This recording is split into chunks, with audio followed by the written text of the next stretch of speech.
Imagine standing in the stillness of dawn, the world painted in shades of silver and blue, your breath turning to mist in the frosty air. Suddenly, the quiet shatters on eerie, haunting bugle echoes through the mountains. It's not a sound you forget. It's the voice of an elk, a call that has traveled through time for millions of years. And in that moment, you realize you're not just hearing an animal, you're hearing history, survival, and a story older than humanity itself. To understand the elk, we have to travel back, way back, millions of years ago.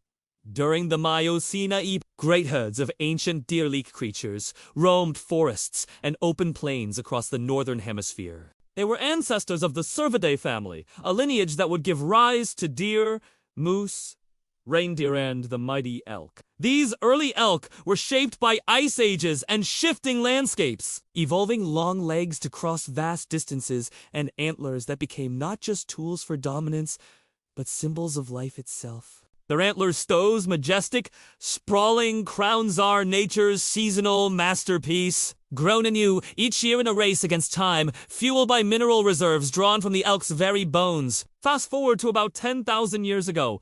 As the last ice age reached, elk spread across North America, Asia, and parts of Europe, thriving in open grasslands, mountain valleys, and forest edges. They were powerful yet graceful, able to sprint at 45 miles per hour, leap 8-foot obstacles, and swim across wide rivers. But what really set them apart was their adaptability, able to browse on shrubs or graze on grasses, to endure harsh winters and scorching summers. They became keystone herbivores, shaping the land itself by controlling plant growth, feeding predators, and even influencing the movement of rivers through the vegetation they ate.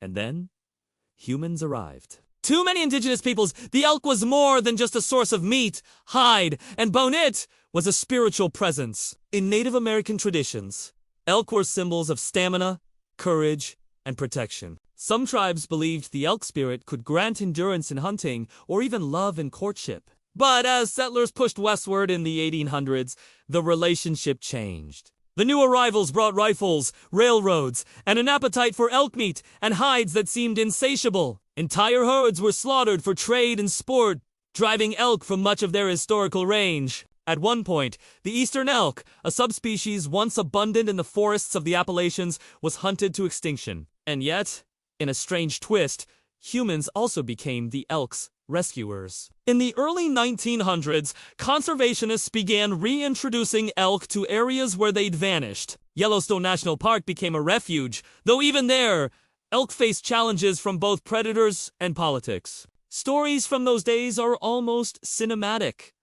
Train cars filled with elk transported across the country to repopulate valleys. Ranchers reluctantly allowing elk to graze near cattle, and hunters paying fees that would fund wildlife management programs. But the modern elk story, ISNT, just about to pass its S, about the fight for the future. Today, elk still roam much of the western United States, Canada, and parts of Asia, but their challenges have changed shape. Habitat loss is their greatest enemy, expanding cities, highways, and farmland slice through ancient migration routes. In Wyoming, for example, elk have been known to travel over 60 miles between summer and winter, a journey now interrupted by fences, traffic, and housing developments. In some places, herds are trapped in smaller and smaller pockets of land, their genetic diversity slowly shrinking. Then there's disease. Chronic wasting disease, a fatal neurological illness, has been spreading through elk populations in North America, threatening entire herds. Scientists warn that without intervention, it could mirror the devastation once seen in deer and reindeer populations elsewhere. And while climate change might seem like a distant threat, it's already altering the elk's world. Shorter winters and earlier springs change the timing of food availability, affecting calves' survival rate. Even human recreation poses risks. In some tourist-heavy areas, elk become so accustomed to humans that they wander into towns, causing traffic accidents and sometimes aggressive encounters. It's a strange, almost comedic sight, this massive antlered giants staring into a coffee shop window, but beneath the humor is a real danger for both elk and people. What's most striking in the elk's story is what it reveals about us. Our relationship with wildlife is a mirror showing our capacity for destruction, but also for stewardship. We've wiped out entire subspecies, yet we've also pulled others back from the brink. We've built barriers, but we've also built wildlife overpasses, so elk can safely cross highways. It's as if we're constantly renegotiating the terms of coexistence. And maybe that's the point. Coexistence isn't something you set and forget. It's something you work at, season after season, year after year. The elk's bugle is both a love song and a warning. It's a call that says, I'm here, I've survived, but the world is changing. And the question is, will we change with it? Will we be the species that learns from its mistakes?